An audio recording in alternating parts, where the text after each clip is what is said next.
According to the Federal Reserve in 2019, United States consumers owe more than $1.4 trillion in credit card debt alone. Credit cards have become more and more popular along with the advancement of technology. Access to multiple accounts and applications is easier than ever and at the push of a button. We always see the market for debt, and what I mean by that is we see retailers and restaurants and companies and banks advertising credit cards along with their business. Owning a credit card comes with a lot of responsibility, and the fact of the matter is that most of us are not equipped to handle our finances in a beneficial way. That is why the United States Department of Education should require financial literacy in all high schools. So I want to talk about the curriculum for a second. When we talk about the words financial literacy, you might focus on the word financial. When you think of financial, you think of finances and money, and then we get to the subject of math because we're dealing with numbers. When we think of the subjects in math and high school curriculum, though, you might think of subjects such as geometry or trigonometry, algebra, statistics, and in even some high schools we see calculus. However, even though some of those subjects are critical for particular career paths, not all of them are absolutely necessary for everyday life. So that's why we think about the fact of the matter is that Americans are responsible at the age of 18 years old. And there's not enough time in between without this financial literacy curriculum being implemented. Dealing with money is an inevitable aspect of life, and I believe that everyone ought to have resources and accessibility to learn how to handle that in a beneficial way. So what is financial literacy?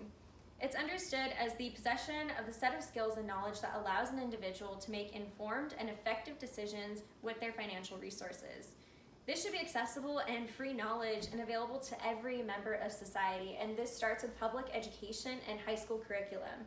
These courses would map out what having credit means. It would allow individuals to personalize a budget, and it would give them information on where to go if they ever needed financial assistance, and more importantly, it would help them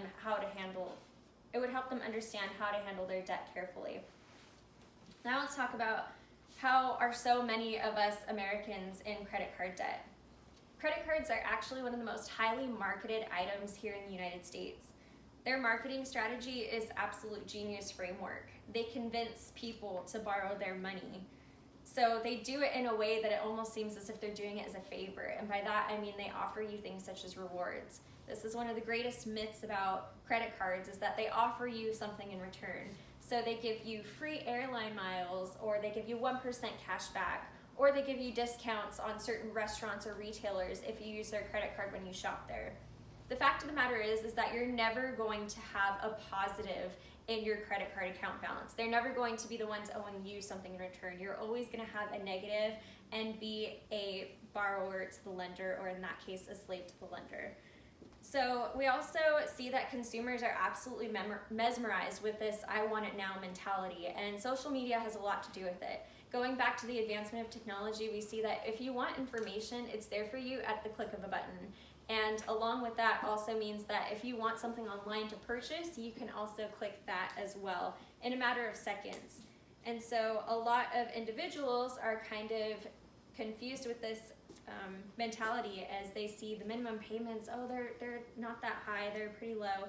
However, when you make a big purchase, those minimum payments take a lot longer of a time to pay off. Now let's talk about the importance of young adults and debt. Understanding finances at a young age can be extremely beneficial. However, if you have debt at a young age, it can definitely hinder you and your individual growth because you're more concerned about the financial needs as opposed to what you could be doing in life and your endeavors. What's absolutely astonishing about debt is that it is so easy to fall into and yet so extremely difficult to crawl out of. Think of it as a hole in the middle of a jungle that's covered by these branches and leaves and absolutely camouflaged. The camouflage on top of this hole can be thought of as the rewards that I mentioned earlier for the credit cards. Unless you're aware of what these are that are actually camouflaging the hole, once you fall into it, you find that it's 20 feet deep, you have a broken leg at the bottom, and it's really hard to get back up, and it's going to take you years to pay off this debt. We also see that psychologists say that teens and young adults are impulsive and therefore inclined to make poor financial decisions, especially when it comes to credit cards. That's their little inch of freedom that they get after high school if they are applicable to them. Implementing financial literacy curriculum would help with this behavioral issue. I'd also like to talk about and address the issue of FICO scores. So FICO scores are another myth that come along with credit cards. A lot of individuals have been brainwashed into believing that FICO scores are absolutely necessary in order to live here in the United States. You have to have a high FICO score in order to rent an apartment or get into a car or get a mortgage on a house. The fact of the matter is that they're not absolutely necessary. There are definitely ways to get around them. In the words of Dave Ramsey, he actually states that FICO scores are usually just a great indicator stating that you are in fact in debt.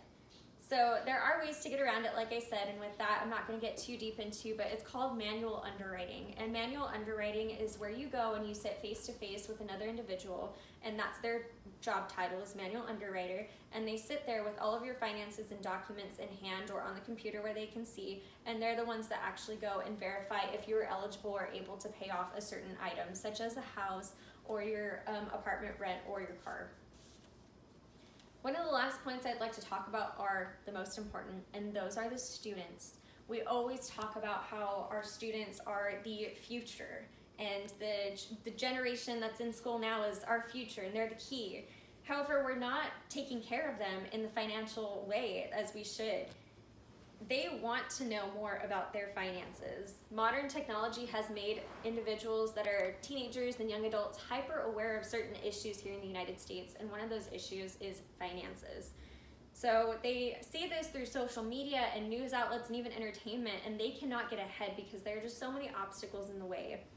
They want that preparation and they want that knowledge on how to behave with their money, because that's what's going to get them one step ahead of the other in life. And they actually deserve to understand the basics of living. If you think of Maslow's hierarchy of needs, we think of food, water, and shelter at the very bottom. But living in America, you need money to get to those basic needs. And in order to get to that and understand it well, we need that financial literacy here in our lives and for our young adults. So in closing, I'd like to say that yes, debt is in fact a very scary topic to discuss, especially because so many of us may have some, whether it be student loans or credit cards, or maybe you owe someone something. That's why it's absolutely essential that we focus on financial literacy curriculum in our schools. Not only will it help individual consumers, but it could also help our marketplace. Young adults should not be scared of life after high school when it comes to their individual bank accounts. The information and education should be priority.